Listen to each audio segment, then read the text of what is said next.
Today we're talking about how can you wire and program the ADPS-9960 sensor to read both proximity and color at the same time, and why you might want to be careful doing that. I'm Brogan Pratt, and I've been teaching robotics to students for over 10 years now, so hopefully some of these tips can help you out today. So wiring up one of these sensors is quite simple. You could directly solder wires onto these pads here.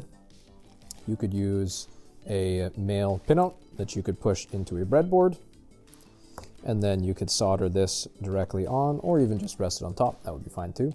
And then the last option, which is what I'm going to use for this tutorial, is using a little 4-pin JST connector. So on your board here, with the proximity sensor facing up, you're going to connect to the left-hand side. The right-hand side allows you just to tag off and daisy chain to other I2C connectors. We're going to go ahead and connect black to our ground port, red to our 3.3 volt port. Yellow is your clock, which should go to SCL, and then blue is your data, which is going to SDA. That's it. Super simple to wire one of these up. Let's go get programming. We're going to start by importing a few libraries. I'm going to import board as always, import time, import bus IO, and we're also going to import Adafruit _APDS-9960 dot APDS-9960. Oops, not import. You're going to need this library added to the lib folder on your CircuitPy device. And on your CircuitPy device, underneath your lib folder, you're going to have to make sure that you have the Adafruit _APDS-9960. I'm going to add that library down below if you need that.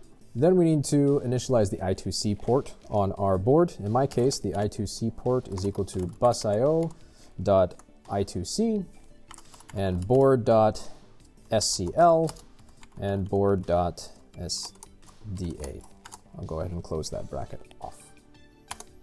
Then we need to actually create our sensor. So I'm going to go ahead and call this one, I'll just call it sensor.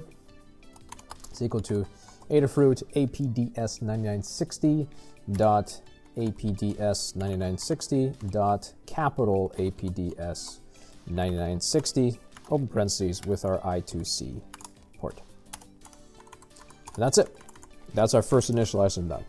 Now to program this as a proximity sensor, you have to set that flag true. So we're going to say sensor.enable underscore proximity to equal true. And then we're simply going to say, while true, we're going to say our prox is equal to our sensor.proximity. And then we're simply just going to print prox. I'm going to add a very tiny sleep in here, time.sleep, 0.1. We'll save that over, and let's take a look at our serial port. So we can see that we're starting to get values. And let's go ahead and let's take a look over at our proximity sensor here.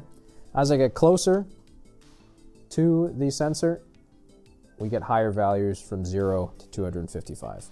As I get really, really close, it gets really, really high. It's not possible to get absolute values on this proximity sensor. It is simply relative values. So relatively, how close is this to where it was before?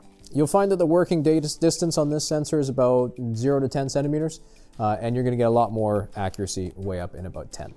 Now to program this as a color sensor, you have to go ahead and flag that color sensor as true. So I'm going to say sensor.enable underscore color, American spelling, equals true. And then I'm going to add a while true loop. And we're going to say RG, B, C is equal to sensor.color underscore data. So we're going to assign 4 different variables to the 4 values that the sensor.color data will give us back. Then we're simply going to go ahead and print this. So I'm going to say print red, comma R, green, comma G, blue, comma B,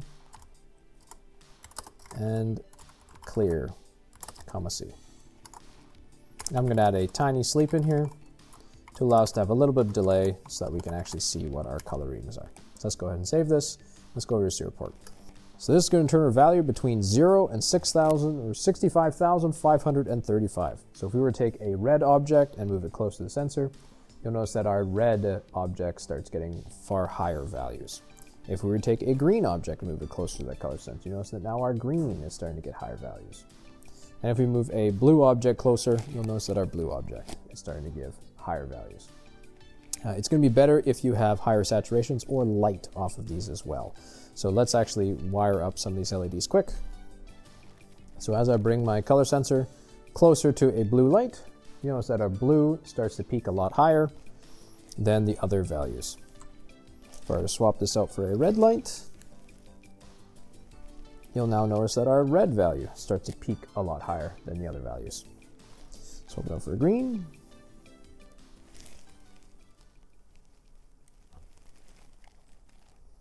And now our green value is kicking out a lot higher than the other values. Now because a value between 0 and 65,535 is not super useful, we can go ahead and use a bit of a map range. And I'm going to use a helper function to do that. I'm going to say from Adafruit underscore simple math import map underscore range. And what map range allows us to do is allows us to take a low value and then a high value and turn them into a new range. So we could say between 0 and 65,535, we can turn between range of 0 and 100. So let's do that. So I'm going to take all of my data here and I'm going to go ahead and I'm going to sanitize that. So I'm going to say R is now equal to map underscore range. R is the value we're going to change. The current low value is 0. Current high value is 6,535. I'm going to change it to a new low of 0 and a new high of 100. I'm going to go ahead and do this for the rest of my other 4 variables. I'm going to do red, green, blue, and clear. I'm going to make sure I do it over here. Red, green, blue, and clear. And if I save it over, now you notice that our outputs are between 0 and 100 as opposed to 0 and 3,605. If I don't want to have a float here, I could also do something like round and do that. And now I've got nice rounded values. So if I were to push up to my green sensor, I'm getting much higher on my green values. Now if I wanted to use both proximity and color at the same time, I'd simply just put those 2 pieces of code we just wrote together at the same time. So I'm going to go ahead and enable both proximity and color. And inside my while true loop, we're simply going to read our proximity and read our RGB clear as we did last time, and then we can simply print them all together. So let's just say print prox, comma, is equal to prox, comma, and then we can say red, and we'll keep going. And if we save this over, we should notice that we can have both proximity and color updating at the same time. It does take a little bit more time to read through more I2C protocols. So the more calls that you're making, the slower this device is going to be running. So if you're going to run both color and proximity at the same time, I suggest that you obviously don't have too quick of an application to be able to do this, because your response times are not going to be as fast as if you were simply running just proximity or just the color sensor. So I hope you found that helpful, and best of luck with your robotics project.